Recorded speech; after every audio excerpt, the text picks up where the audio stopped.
चलिए बढ़ते हैं अगले प्रश्न की ओर। आपका अगला प्रश्न है, किसी टंकी को भरने वाले दो नल ए व बी में ए बी की अपेक्षा 5 गुना तेजी से टंकी को भर सकता है। यदि नल ए इस टंकी को 18 मिनट में भर सकता है तो ज्ञात कीजिए कि दोनों नलों को एक साथ खोलने पर टंकी कितने समय में पूरी तरह से भर जाएगी। दो नल लगा हुआ है जो किसी टंकी को भरने का काम करता है, जो किसी टंकी को इस टंकी को भरने का काम करता है। ठीक है, ये बी पाइप है, बी नल आप कह सकते हैं, और ये ए पाइप है। ठीक है, इनकी क्षमता दिया हुआ है। ए जो है बी के अपेक्षा 5 गुना तेजी से काम करता है। मतलब ए यदि एक काम करता है तो बी यदि एक काम करता है तो एक काम करता है कितना, 5। अब इनकी क्षमता का अनुपात आप लेंगे तो क्षमता का अनुपात हो जाएगा 5:1।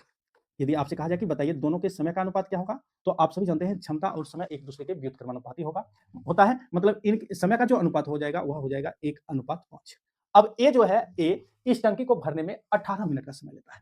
इस टंकी को भरने में 18 मिनट का समय लेता है। यदि आपसे कहा जाए कि बताइए बी इस टंकी को भरने में कितना समय लेगा, तो 18 का 5 गुना कितना समय लेगा, 90 मिनट का समय लेगा।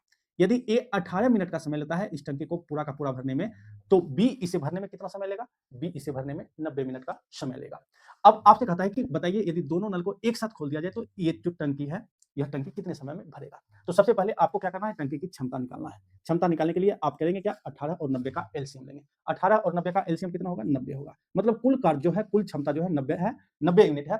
और 1 घंटे में दोनों मिनट 5 1 6 यूनिट काम करता है, तो 90 में आप 6 से भाग दे देंगे। काटेंगे, 6 एकम 6 आई 15 छक्का 90, मतलब 15 बार में पूरा का पूरा कट रहा है। इस तरह से यदि दोनों नल एक साथ खोल दिया जाए तो इस टंकी को भरने में कितना समय लेगा, 15 मिनट का समय लेगा। इस तरह से ऑप्शन नंबर आपका हो जाएगा ए सही आंसर। मतलब यदि दोनों नल का, यदि ए लेता है 18 मिनट तो बी लेगा 90 मिनट। कैसे, क्योंकि ए की जो क्षमता है वह 20 की अपेक्षा 5 गुनी है। मतलब ए इस टंकी को भरने में कम समय लेगा, जबकि बी इस टंकी को भरने में ए की अपेक्षा 5 गुना अधिक समय लेगा। ठीक है, अब चलिए बढ़ते हैं अगले प्रश्न की ओर।